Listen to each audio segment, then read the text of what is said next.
2021, and the third day of our second virtual Congress.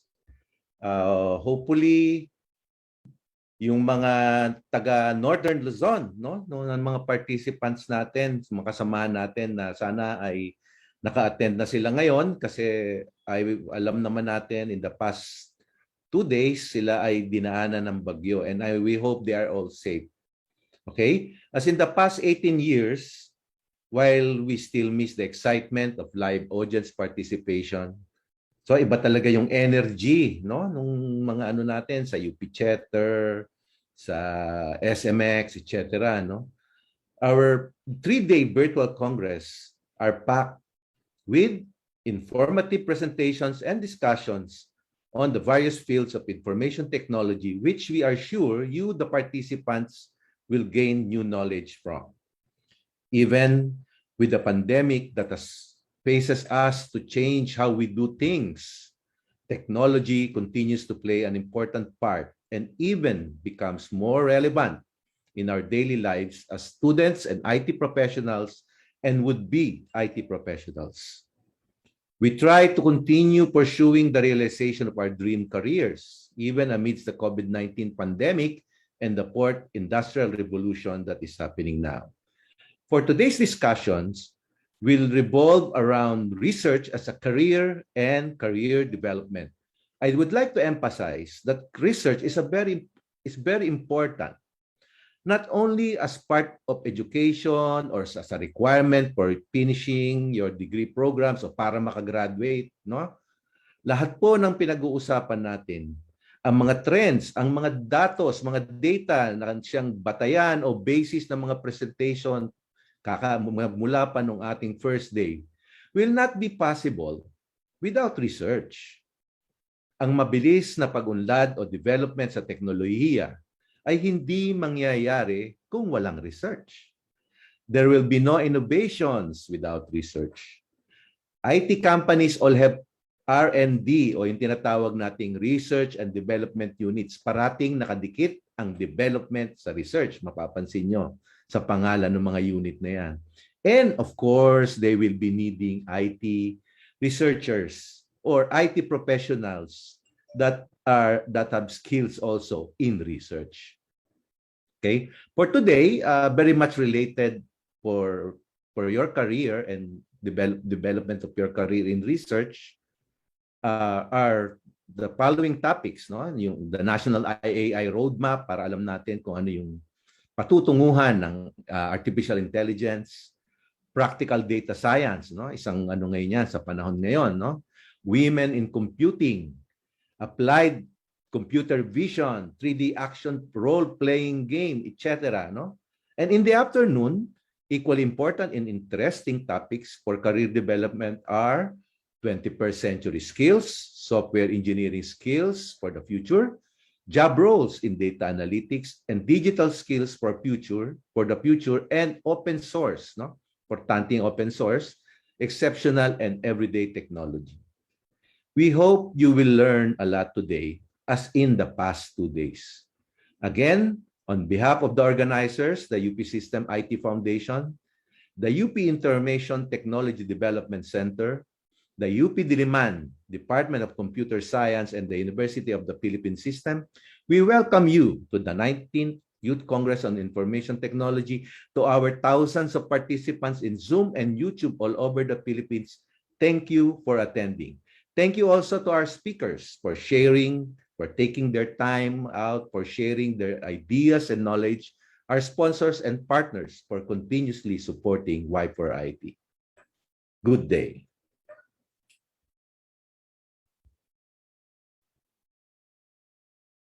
Thank you so much, Mr. Ariel Batan, for setting the tone for today's session. All right, guys. So before we continue with our next speaker, would like to remind you that we are currently live streaming at UPSITF's YouTube channel. So go ahead. Pwede nyo tayong mapanood din doon. All right? Okay, guys. So before din tayo mag-proceed muna talaga sa ating next program, gusto ko malaman, guys, what are you looking forward to in today's session? Sige nga, patingin ako. ng mga sagot ng ating participants sa ating chat box. Ayan, hello, good morning po from Holy Cross Santa Rosa, College Santa Rosa, Nueva Ecija. Christine, happiness. Si Carly, sabi niya happiness. Okay, yun ang kanyang look forward ngayong araw na to. Okay, good morning from Palawan State University. More knowledge, of course. Meron tayo niyan.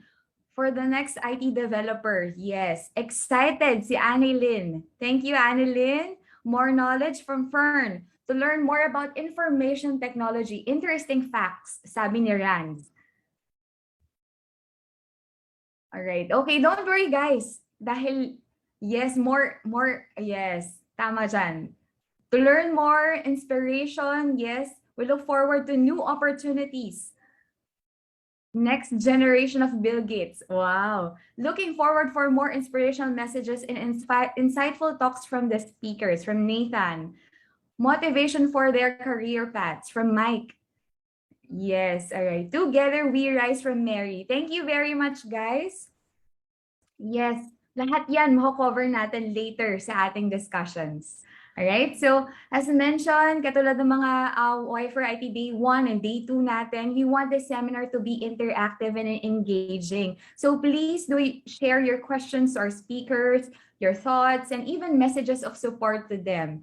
So even yung greetings mo nyo sa friends nyo, sa colleagues nyo, professors, go ahead, send them in and we will greet them for you. Alright? So guys, narinig nyo na rin ang instructions natin kahapon kung paano manalo sa ating raffle. Okay, from our sponsors, from our generous sponsors. Thank you very much. Ngayon pala nagpapasalamat na kami. So how to send your entries? So as mentioned yesterday, all you have to do is you can either pwede kang mag-take ng picture mo, ng selfie mo, pwede kang mag-TikTok. Okay? But include nyo doon, ano yung Y4IT experience nyo. Okay? So, pag na-post nyo na yon, na-tweet nyo na, don't forget to use the hashtag Y4IT2021. Alright? Okay. So now let's move on to our next speaker.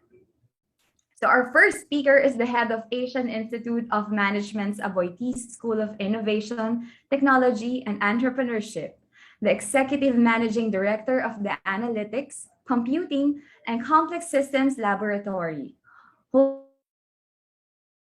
of the Aboitiz Professional Chair in Data Science, and the Academic Program Director of the newly launched Doctor of Philosophy in Data Science program of the AIM, the first and only PhD in Data Science program in the Philippines and among the few in Asia. Let us all welcome Dr. Christopher Monterola. Thank you, Monique. May I share my screen, please? Yes, go ahead, please.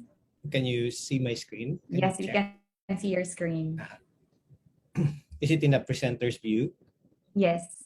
Okay, thank you so much, Monique. I hope you guys can hear me clearly. Sa inyong lahat, Professor Pitan and Monique, and thank you for the invitation. Especially thank you to Jimmy Caro, Professor Jimmy Caro, for this invitation for today's event.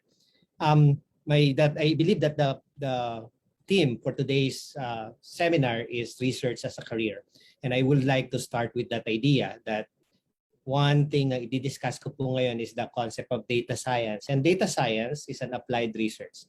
Becoming a data scientist is actually having a career in research, and I will be describing why is that the case. No? But before I start, let me give you, so the title of my presentation is Case Study of How Data Science Drives Industry and Government Innovation. And a simple proof that it indeed drives industry and government innovation is this. In October last year, starting October last year po, at least sa Pilipinas, in the average, ang may pinakamataas na sweldo ay yung mga tinatawag natin na data scientists. And they are younger by 3 to 4 years in the average compared to doctors and lawyers. Previously, the way tinitingnan natin when you look at career, gusto kong maging lawyer, gusto kong maging doctor, And makikita po natin ngayon, no, that the data scientist now overtakes in the average this career, no, doctor and lawyer. And as you can see, for those who are in the STEM field, those in IT are among the higher in terms of salary. Mas mataas po ang salary ng ating mga nasa IT, no. But the concept of data science, pag nilagyan nyo ng research ang pag-understand ng data, you increase your value more. Okay, nakakalungkot isipin though that the teachers and nurse and in the average, they are among the bottom of this pyramid. So my presentation for today, okay, will provide a perspective on this particular field, no? But maybe a quick question based on the previous data is, why do say data scientists get paid so much? And this is what I will be highlighting in my presentation for today. The first one, we all know this. We are not training enough data scientists, proper trained data scientists, which is really about anchoring through applied research. And second, and more importantly, because of the monetary value they bring to the company. Once you are contributing to the value of the company and you are linked to the value of the company, obviously you are paid more. And there, I will be demonstrating in my presentation today some of the work that we've done with different companies. And you will see that you can indeed contribute significantly to different companies as a data scientist. So my presentation for today will follow the following outline. First off, I will be briefly discussing the so-called Industry 4.0 and the science of data. And then the highlight of my presentation will be on the second and third part, where I will be discussing data science applications in government and industry, and then the National AI Roadmap, no? The National AI, the National Center of Artificial Intelligence Research specifically. I will be describing how different conglomerates actually try to help come up with this National Center of AI Research. So very quickly, okay, let me tell you why data scientists right now is very much on demand, no? And it is essentially because of the following technological trends. We talk of smart devices every time. We talk of smartphones, smart cities, smart cars, smart manufacturing, smart watches. At the heart of these smart devices are feedback sensors that collects data. And based on that data, it emits a feedback to the system that it is trying to sense. And this is exactly the reason most of these data are, of course, information. This is the reason why right now it is no longer mechanical movement that is the main source of the one that consumes the most of electricity. It is actually trying to get information. So you can see in the social media alone, in 1 second, that is just 1 second, no? Breathe in and breathe out, you'll get 1 second. About 9,400 tweets are sent. And look at this, no? 3 million emails sent. In fact, the total emails sent within a year is about, within a day, is about 129 billion. That is about 18 times compared to the population of the world combined. Ibig sabihin po nito kasama dyan ng mga spam, no? And yung greatest na consumption ng energy natin is about data rin, no? Information din ang nilalabas natin. As a result, we are growing the total data that we have by 9 to 10 times every 2 to 3 years. Okay, another way of looking at this is that in the last 2 to 3 years, 90% of the data that we have produced are since the start of the civilization, since the start of human civilization, actually nagawa lang natin ang mga data na to in the last 2 to 3 years. And this is a good news, no? We can store this data now.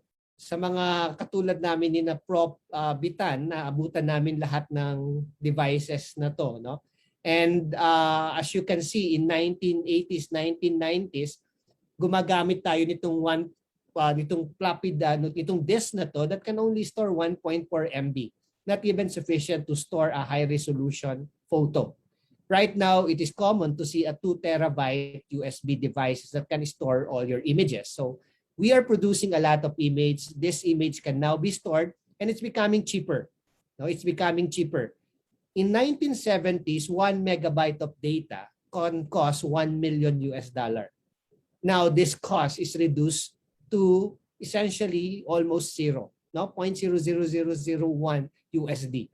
The decrease is an outstanding 10 to the 11, no, to raise to 10 to the 11. Ganun ka. This is an exponential decay, definitely an exponential decay in terms of the cost of data storage through the years.